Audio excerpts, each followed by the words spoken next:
Pessoal, tudo bem? Professor Ricardo aqui de novo.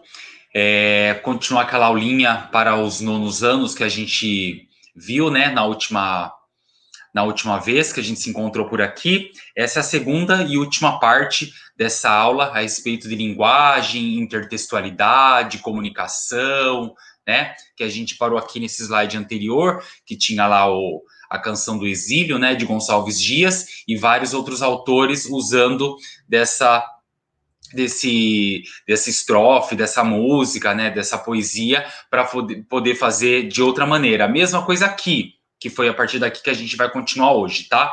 Que aí ele tem uma figura, né, de um anúncio, e aí a gente nota que trata de um anúncio comum, pois há nele a voz de outro texto, né, bastante conhecido, com o qual o anúncio estabelece uma relação de intertextualidade, né? Então, que texto seria esse aí, né?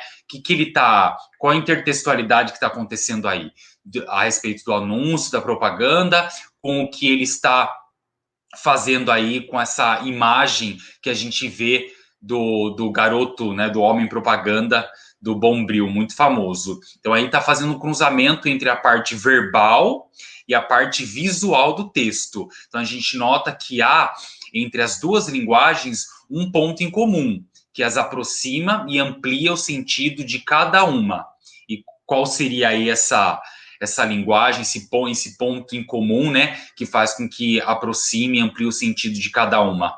Então, isso é importante a gente saber para poder interpretar um texto, uma imagem, uma propaganda, um fio, qualquer coisa, filme, comercial, seja o que for, a gente precisa compreender essa construção do texto, essa linguagem utilizada, muitas vezes a intertextualidade, para que a gente compreenda qual a mensagem que quer passar, qual referência ele está fazendo, a referência ao quê, tá? Passa aqui, ó, o repertório cultural e o discurso. Então, quanto à intertextualidade na publicidade, pode-se dizer que ela assume a função não só de persuadir, né, o leitor, como também de difundir a cultura, uma vez que se trata de uma relação com a arte, né, a pintura, a escultura, a literatura. Então, quando há a utilização deste recurso, boa parte do efeito de uma propaganda ou do título de uma reportagem é proveniente da referência feita a textos pré-existentes. Aqui, então, do Bombril, qual é a intertextualidade que está acontecendo aí? Ele está fazendo a propaganda, né, do amaciante, e ele está fazendo referência a quê aí, nessa foto? Não é uma pintura, né, muito famosa, que está lá no Museu do Louvre, na França, em Paris, que é a Mona Lisa. Então, está fazendo referência aí. Então, por isso que a gente tem que saber quando há esse cruzamento, né? Para falar, olha, está fazendo referência a tal coisa, ou a tal pessoa, a tal arte, a tal pintura, né? Então, esse é o repertório cultural e o discurso que a gente usa quando a gente faz uma intertextualidade. Esses textos, ora são retomados de forma direta, ora de forma indireta, levando o destinatário a reconhecer no enunciado o texto citado. Então, eu consegui reconhecer, né, quando eu vi lá a imagem. Na hora já identifiquei que se tratava de uma retratação, está retratando, né, de uma imagem muito famosa, que no caso é a Mona Lisa, mas poderiam ser de várias outras formas, né? Então, por essa razão, o repertório cultural do interlocutor é importante na interação comunicativa, pois em muitos casos ele é essencial para a construção do sentido do texto. Então, se a gente não tem esse repertório cultural e não sabe o que é essa imagem aí dele, né, fazendo referência a uma obra de arte muito famosa, o aluno que não tem esse conhecimento, essa cultura, esse histórico cultural de conhecimento, ele não vai identificar aí qual é a intertextualidade, e aí vai dificultar muito, né? E são coisas assim que a gente não coloca imagens ou não faz uma intertextualidade com algo que é muito específico ou não é muito famoso, não é muito conhecido. Geralmente a gente faz com imagens, com propagandas, com pessoas famosas que a gente sabe que todo mundo vai conhecer, todo mundo vai fazer essa junção, né, essa ligação. Então, aí tem a textualidade, coerência e coesão. Coerência e coesão, a gente já fez uma aula disso. Para quem não lembra, volta lá em algumas aulinhas aqui no canal, né, do YouTube, que a gente tem aí com as aulas dos professores. Volta lá na minha aula sobre coerência e coesão para os nonos anos.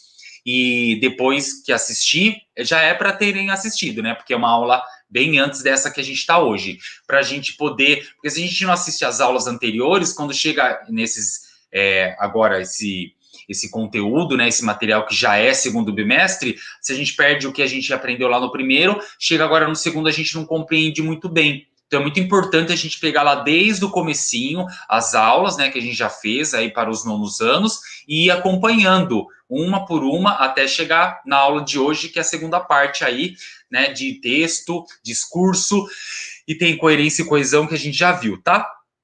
Então, o texto Essas e Outras Mulheres, de Luiz Vitor Martinello, tá? Martinello, desculpa. O texto de Martinello é formado por uma sequência aí tá com trema, tirem trema, não tem mais, de parágrafos. Se lermos somente o último, talvez sejamos até capazes de perceber o assunto do texto, mas provavelmente o seu sentido global e sua potencialidade ficarão seriamente comprometidos. Então vamos lá, vamos de textualidade para a gente poder entender antes isso. Então o texto é uma unidade de sentido, tá? Então o texto pressupõe uma organização interna específica, como a sequência sem trema das partes e a relação existente entre as ideias e entre as palavras. Pessoal, peço desculpas que eu não corrigi esse slide aqui, que eu não reparei, e tá aí na antiga regra ortográfica, né, antes de 2010, que tinha aí sequência com o trema, ideias com acento, não tem mais.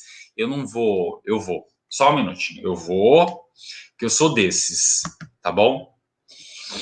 Tá, coesão textual, que a gente já viu, textualidade, aqui, ó. Olha, bem rapidinho, que eu sou desses. Não deixe para depois o que você pode fazer agora. Pronto, corrigi. Ah, tinha um aqui em cima também que tinha trema, né? Olha lá, o sequência aqui, ó.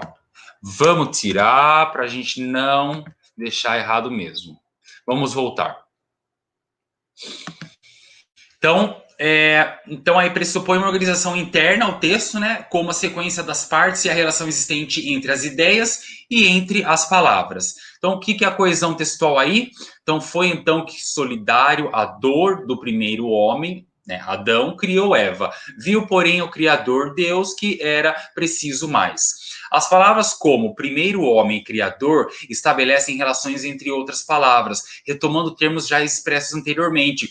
Ou seja, quando a gente fala primeiro homem, a gente imagina quem foi o primeiro homem, né? Que a gente vê lá, né, na Bíblia, na igreja, que falam muito, né? Não cientistas, né? Mais voltado para a religião. É Adão, né? Criador. Quem foi o criador de tudo? Deus. Então, isso faz o quê? A gente está fazendo referência, né? Por exemplo, quando a gente fala mestre na escola, a gente imagina o quê? Professor. Então, a gente estabelece essa relação, entre outras palavras, né? Mas para isso a gente tem que ter um conhecimento, senão a gente fica tipo primeiro homem, criador, mestre, a gente não compreende, não? Então esse tipo de articulação lexical, sinônimos, hiperônimos, hiponômios existentes entre as palavras de um texto, chama-se coesão textual, tá?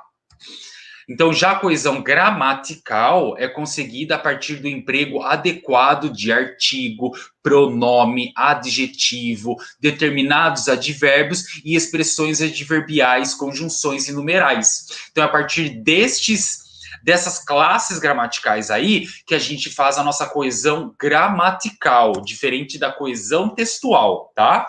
Aqui é a nossa coesão gramatical, que são os nossos conectores, né, que promove a coesão entre palavras e partes maiores de um texto, as orações, frases e parágrafos. Então, sem o nosso e, mas, porém, um artigo, sem esses conectores de palavras, de orações, né, de frases e parágrafos, o texto fica sem coesão. Quer ver um exemplo? A gente vai chegar lá. Então, os conectores aí, então, aliás, também, isto é, entretanto, porém, e por isso, porque, daí, porém, mas. Então, e então, encantamento de tudo, sol mais dourado, as flores multiplicando perfumes, coesão, conexão lexical ou gramatical. Então, a gente precisa desse e então para dar um segmento, né, para dar um entendimento, para fazer essa coesão, né, de ligação de uma oração, de um parágrafo a outro. Senão, se você começa falando sem essa coesão, né, sem esses conectores, fica sem sentido, né? A gente fica, tipo, lendo, parece que tá só lendo palavras, não tem um sentido a leitura,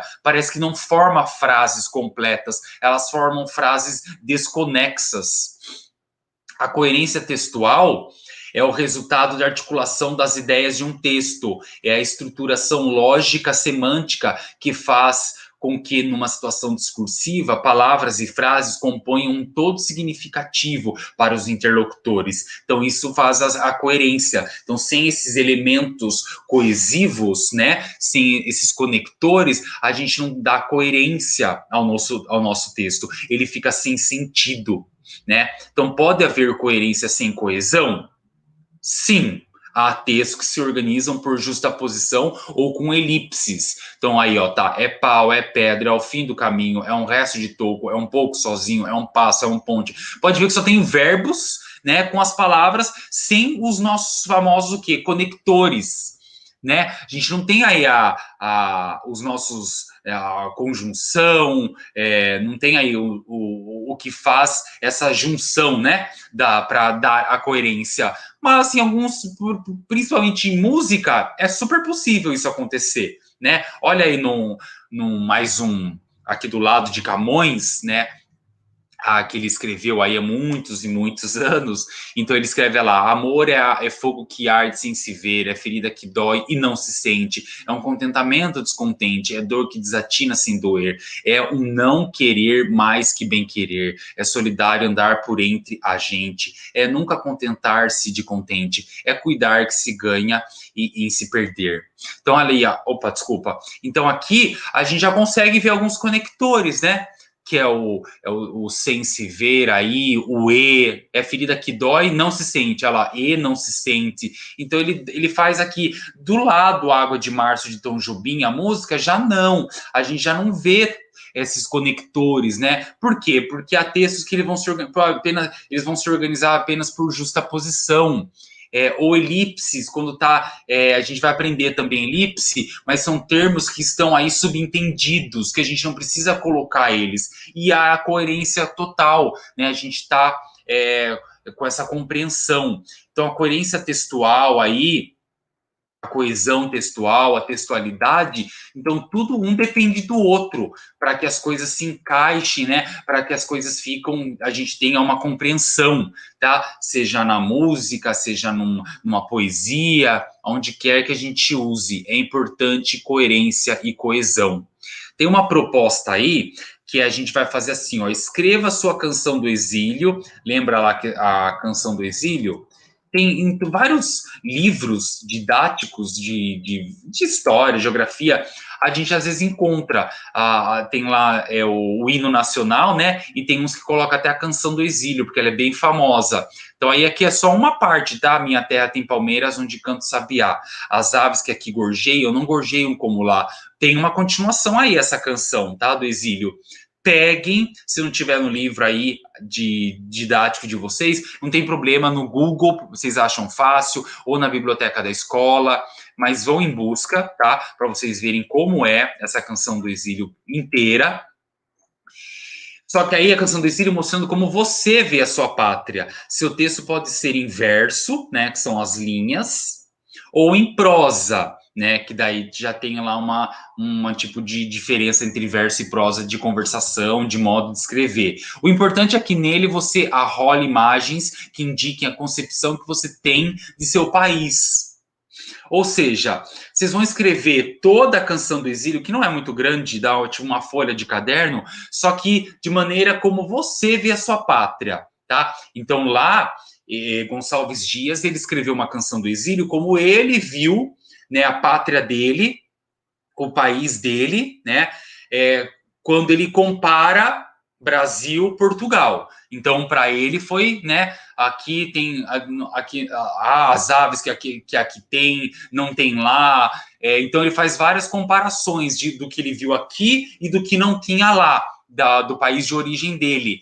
Vocês vão fazer mais ou menos isso. Vocês vão fazer só a respeito aqui do nosso país, do Brasil. Então, vocês vão escrever fazendo essa intertextualidade, né? Só que usando as suas palavras. Então, usando de outras palavras, só que a ideia é usar o quê? Como referência, a canção do exílio, tá bom? Mostrando como vocês veem aqui o país de vocês. Depois que vocês fizerem toda essa canção, né, em verso ou em prosa, vocês escolhem, não tem problema. Tirem foto e me mandem, que eu quero ler, quero falar como que ficou, para dar aí um retorno para vocês, certo? A aula de textualidade, discurso, coerência e coesão, era isso que eu queria, tá? Ensinar aí para vocês. Então, não deixem de copiar tudo no caderno, assistam de novo a aula se vocês não pegaram alguma coisa. Qualquer dúvida que eu não tenha falado aqui, pode me chamar aí no privado, tá? Que eu tiro as dúvidas. Vamos estudar, a começar aí o segundo bimestre firme e forte, tá? E até a próxima aula. Um abraço.